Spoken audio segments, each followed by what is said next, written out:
Alright, welcome ladies and gentlemen. It's requested to do an updated Hebo build, so let's get right into it. We're going to go over Conquest and try to go over other game modes right after that. So, how I played in Conquest, more likely you're going to be in the middle lane, maybe solo lane and casuals, but the build pretty much stays the same. So, you definitely want to have a starter item. Vampiric Shroud is definitely the way to go. The passive is too good to pass up, giving you a lot of sustain, which you need to be there for like the mid harpies, if you're like in middle lane, things like that, and be there for the objectives, team fights, and of course not having to go back as much. And the 100 HP is also a nice bonus to have that Soulstone does not have. Then you want to combine that with a tier 1 item. The starter here is pretty handy. To give you an idea what to go into. The Lost Artifact is really great. The MP5 on there, on the same point of sustain, keep you more lane pressure, do your abilities more often, things like that. And also has really good branches you can build up into after you finish your boots. The idea is pick up a tier 1 item, go into boots if you're choosing. I mean, choose a focus, magi, whatever your kind of play style, and then go back, finish your tier 1 item. Whether that's Chronos Pendant, which is more commonly picked up, do more is pretty good. The thing is, if you die, your stacks get kind of half, and then it becomes kind of useless. So the Chronos Pendant would be the better option to go in there. If you don't want to go into that as your tier 1 item, you can go into the Lifesteal bracket, then go into Tiny Trinket. Instead of MP5, you have the Lifesteal, which is HP, obviously, and then you build this up into Bancroft's Talon. A lot of magical power on here, as well as a really cool passive. Pretty much. In team fights, Hebo is going to be picked off quite often. You're going to take a lot of damage, and then when you go to do your ultimate, your real ultimate, since Hebo feels like he has 3 ultimates, you'll be doing an insane amount of damage on top of the built-in damage that Hebo already has on his ultimate, which is a crazy amount. Or you're building it to Divine Ruin to shut down healers or high health regeneration gods like Shock Vamana, Hercules, things like that. So let's just stick with the Lost Artifact. Go into boots, like I said. Before, it's kind of just personal preference. Both, I mean, each are fine. Going back, pick up Chronos Pendant. Then Conquest, you should have enough time to go into a stack an item if you want, since you're always clearing minion waves throughout the entire game. And also, killing people obviously helps bringing up your stacks. So you can go to the Book of Thoth or the Warlock Sash. Those are your 2 options for the stack an item section. If you don't want to go into stack an item and you don't want the same effect or similar effect that Warlock Sash has, you can go into Ethereal Staff. It's pretty much the same idea there, maybe a little bit more, a little bit less magical power between these 2.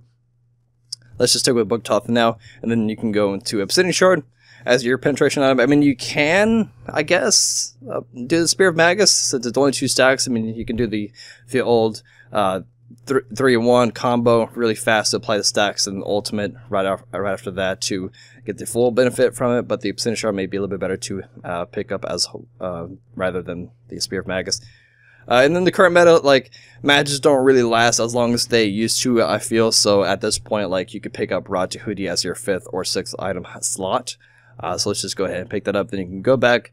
You can sell your Vampiric Shroud or Shroud, whichever one you pick up for any god. You can pretty much sell it mid to late game. You don't have to wait for it to be your last slot. I mean, it's really just for the early stages of the game, the laning phase, I guess you call it. And you can go back, pick up something like Soul Reaver. Soul Reaver is really good for 2 reasons. Obviously, against gods that have a lot of HP, supports or bruisers, things like that.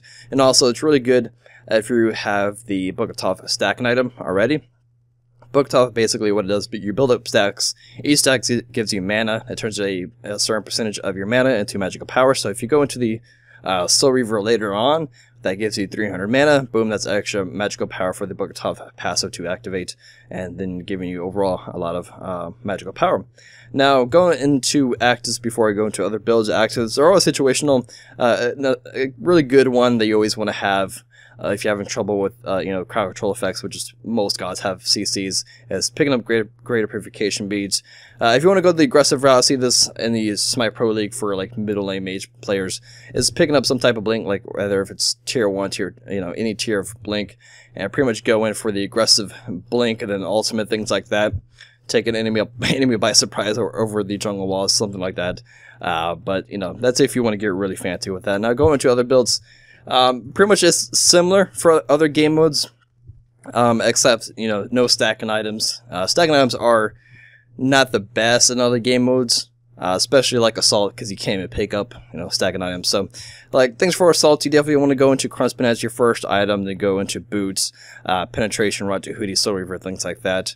Now going into, like, Arena, I feel like I prefer going the full cooldown reduction route for Arena, just because you're almost always fighting, and it's always helpful to have that.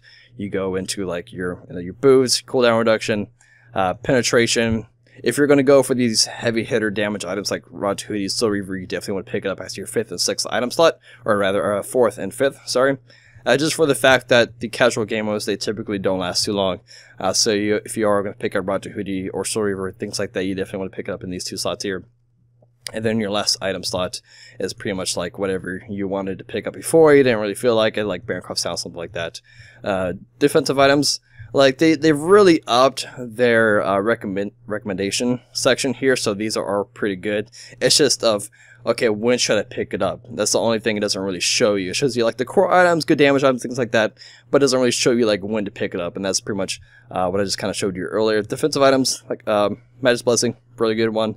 Breastplate of Valor, it's a really strong one since the current meta, which is it's being nerfed the next week or something like that, where you're fighting mostly physical gods. Breastplate of Valor is really good to pick up. If you do pick this up, like if you're going to go the back-to-back route with these Shoes of Focus and Breastplate of Valor, the only problem with going these 2 back-to-back in the early game is you have only 30 magical power, so I probably recommend going the Shoes of Magi if you're going to build into the Breastplate of Valor next.